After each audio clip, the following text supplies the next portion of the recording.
Neymar junior আজকে যেই পারফরমেন্সটা করেছে, তো এই নেইমারকে ছাড়া যে কার্লো আনচেলত্তি বিশ্বকাপ খেলতে যাবে এরকম ভুল কার্লো আনচেলত্তি কখনই করবে না। So Neymar junior back to back দুইটা ম্যাচে 90 মিনিট খেলতে পাশাপাশি গোল করেছে।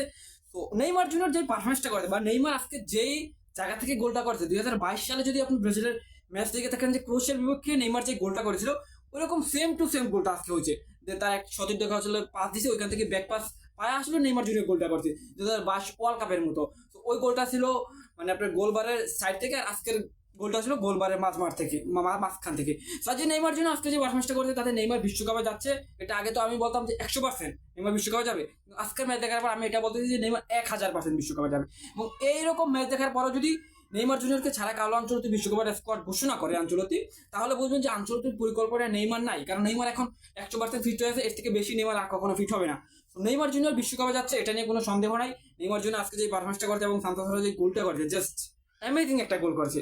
সো যারা আসলে নেইমারের খেলা দেখেছেন রাত থেকে, তাদের রাত জায়গা সার্থক হয়েছে। নেইমার জন্য একটা দুর্দান্ত পারফরমেন্স করছে, গোল করেছে। So as a Neymar fan হিসেবে আমার মনে হয় যে আপনার খুশি থাকা উচিত আজকে নেইমার পারফরমেন্সটা দেখে। এবং এই পারফরমেন্সটা শুধু কার্লো আনচেলত্তির জন্য, মানে কার্লো আনচেলত্তি নেইমারকে বিশ্বকাপে রাখবে না বা নেইমারকে ফিটনেস ইস্যু দেখিয়ে যে বিশ্বকাপের স্কোয়াড থেকে দূরে রাখবে, এরকম কোনো এক্সকিউজ কার্লো আনচেলত্তি আর পাইবে না। কারণ নেইমার জন্য যে আপনার ব্যাক টু ব্যাক প্রতিটা ম্যাচে 90 মিনিট খেলতেছে, দুর্দান্ত পারফরমেন্স করে যাইতেছে, দলের হয়ে গোল করতেছে। এবং আর এরকম নেইমার মানে আর নেইমারের থেকে তিনি আসলে কি চান ভাই? নেইমারের দুইটা ভাঙা পা নিয়ে এই যে নেইমার যে সান্তোসের মধ্যে একটা দলকে নিজে একা নেতৃত্ব দিয়ে এগিয়ে নিয়ে যাইতেছেন, রেলিগেশন জোন থেকে বাড়ি করছেন। সো এজ এ এরকম একজন প্লেয়ারকে ছাড়া কার্লো আনচেলত্তি বিশ্বকাপে যাবে, এরকম ভুল কালো কখনো করবে না। আমরা কিন্তু দেখেছিলাম যে ব্রাজিলের সাবেক কুস্তিতে আর 2 দিন আগে একটা ইন্টারভিউতে বলছিল যে নেইমারকে তিনি প্লান্টিক মারতে দেয় নাই, ক্রোয়েশিয়ার বিপক্ষে প্রথম প্লান্টিকটা রদ্রিগোকে মাটিতে তিনি অনেক বড় ভুল করেছিলেন, যে এই ভুলের প্রায়শ্চিত্ত তিনি আজ পর্যন্ত করতে পারেন নাই। এরকম ভুল যদি আপনি করে ফেলেন তাহলে এই ভুল কখন শুধরানোর মতো না।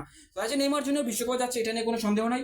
নেইমার জন্য 1000% বিশ্বকাপে যাবে। আপনার যদি আমার মতের সাথে এক না হন তাহলে ভিডিওটা স্ক্রিনশট করে রাখেন, নয়তো শেয়ার করে রাখেন।